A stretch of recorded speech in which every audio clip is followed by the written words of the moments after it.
कई सीटों से युवाओं को मौका देने पर विचार। उम्र, सियासी पकड़ के साथ सर्वे बनेगा आधार। 25 सितंबर के बाद ही घोषित होंगे उम्मीदवार। टिकट बंटवारे का फॉर्मूला तैयार। राजस्थान विधानसभा चुनाव का घमासान पूरी तरह परवान पर आ चुका है, लेकिन इस घमासान में कांग्रेस और बीजेपी के कौन कौन पहलवान अपना दम दिखाएंगे, अभी यह तय नहीं हो पाया है। कांग्रेस जहां फीडबैक के जरिए जिताऊ उम्मीदवारों की तलाश में जुटी है, तो बीजेपी फिलहाल परिवर्तन यात्रा के जरिए सत्ता वापसी की राह बनाने में जुटी है। हालांकि जिस तरह से बीजेपी ने मध्य प्रदेश और छत्तीसगढ़ में उम्मीदवारों की पहली सूची जारी की थी, उस हिसाब से तो राजस्थान में भी पहली लिस्ट आ जानी चाहिए थी। लेकिन सियासी जानकारों का मानना है कि बीजेपी फिलहाल अपने उम्मीदवारों का ऐलान करने की जल्दबाजी में नहीं है और अब 25 सितंबर के बाद ही पहली लिस्ट आएगी। हाँ, इतना जरूर है कि पार्टी ने टिकट बंटवारे का फॉर्मूला लगभग फाइनल कर लिया है। टिकट बंटवारे का फॉर्मूला क्या है और आखिर बीजेपी की पहली लिस्ट 25 सितंबर के बाद ही क्यों आएगी, इसको समझने की जरूरत है। बात करते हैं टिकट फॉर्मूले की, तो पार्टी सूत्रों के अनुसार इसमें कई चीजों का ध्यान रखा जाएगा, मसलन उम्र, इलाके में सियासी पकड़, पिछले चुनाव के नतीजे और सबसे बड़ी चीज सभी 200 सीटों पर कराए गए सर्वे की रिपोर्ट। अब एक एक कर मापदंडों की बात कर लेते हैं। जानकारी के मुताबिक बीजेपी ऐसे 86 उम्मीदवारों को रिपीट करने के मूड में नहीं है जिन्हें पिछले विधानसभा चुनाव में 10,000 वोट से ज्यादा से हार मिली थी। इसके अलावा पार्टी इस बार युवा चेहरों पर दांव खेलेगी और 45 से कम उम्र वाले नए और दमदार चेहरों को टिकट बंटवारे में तरजीह दी जाएगी। इसके साथ ही 4 से 5 बार विधायक रहने वालों के टिकट पर भी खतरा है। प्रदेश की 28 सीटों पर बीजेपी पिछले 3 चुनावों से लगातार जीत रही है।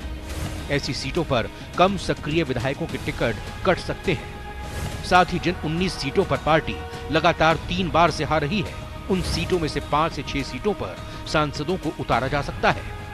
बाकी सीटों पर पार्टी में शामिल नए चेहरों पर महिलाओं को उतारने की योजना है। इन सबसे ऊपर जो है वो है सर्वे रिपोर्ट। बीजेपी उन्हीं दावेदारों को प्राथमिकता देगी जो सर्वे में सबसे मजबूती से उभर कर आए हैं। इसको लेकर पार्टी 5 से 6 बार सर्वे करा चुकी है। बात टिकट बंटवारे में हो रही देरी की करें तो इसके कई बड़े कारण सामने आ रहे हैं। फिलहाल प्रदेश में बीजेपी की परिवर्तन यात्राएं चल रही हैं, जिसमें पार्टी के कई बड़े नेता पूरी तरह से व्यस्त हैं। इन यात्राओं को लेकर बीजेपी में उत्साह है। ऐसे में टिकटों का ऐलान होने से यात्रा के उत्साह पर पानी फिर सकता है। माना जा रहा है कि 25 सितंबर को जयपुर में यात्रा का समापन हो जाएगा। दूसरा सबसे बड़ा कारण यह है कि पार्टी की चुनाव समिति में शामिल पीएम नरेंद्र मोदी, रक्षा मंत्री राजनाथ सिंह और गृह मंत्री अमित शाह 10 सितंबर तक G20 शिखर सम्मेलन में व्यस्त रहेंगे। इसके अलावा 18 से 22 सितंबर तक संसद का विशेष सत्र चलने वाला है। जाहिर है पार्टी के सभी सांसद विशेष सत्र में मौजूद रहेंगे। साथ ही अलग अलग राज्यों के 200 विधायकों की वो रिपोर्ट आनी भी बाकी है, जिसमें उन्होंने राजस्थान की सियासी नब्ज टटोली है। हालांकि इलेक्शन कमेटी की बैठक 25 सितंबर से पहले भी हो सकती है, जिसमें उम्मीदवारों के नाम फाइनल किए जा सकते हैं, लेकिन तब भी ऐलान पेंडिंग ही रहेगा। भले ही तय उम्मीदवारों को चुनावी तैयारी शुरू करने को कह दिया जाए, बीजेपी की केंद्रीय चुनाव समिति के सूत्रों के अनुसार सबसे पहले 70 से 80 सीटें ऐसी हैं जिन पर बीजेपी अपने उम्मीदवारों का ऐलान कर सकती है, जहां वो या तो काफी कमजोर है या फिर काफी मजबूत है। फिलहाल राजस्थान में बीजेपी के टिकट फॉर्मूले पर कौन कौन लोग खरे उतरेंगे, इसके लिए आपको 25 सितंबर तक इंतजार करना होगा। Bureau report, news 18 Rajasthan.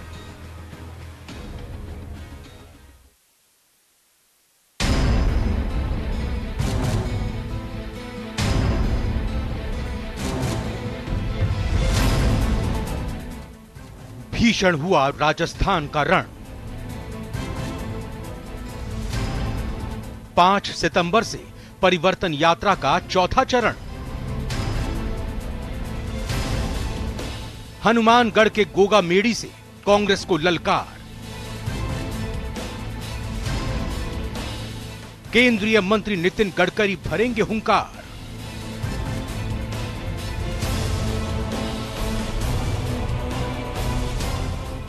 BJP के राष्ट्रीय अध्यक्ष जेपी नड्डा, केंद्रीय गृह मंत्री अमित शाह, रक्षा मंत्री राजनाथ सिंह के बाद अब केंद्रीय परिवहन मंत्री नितिन गडकरी राजस्थान के रण में अपना दम दिखाएंगे।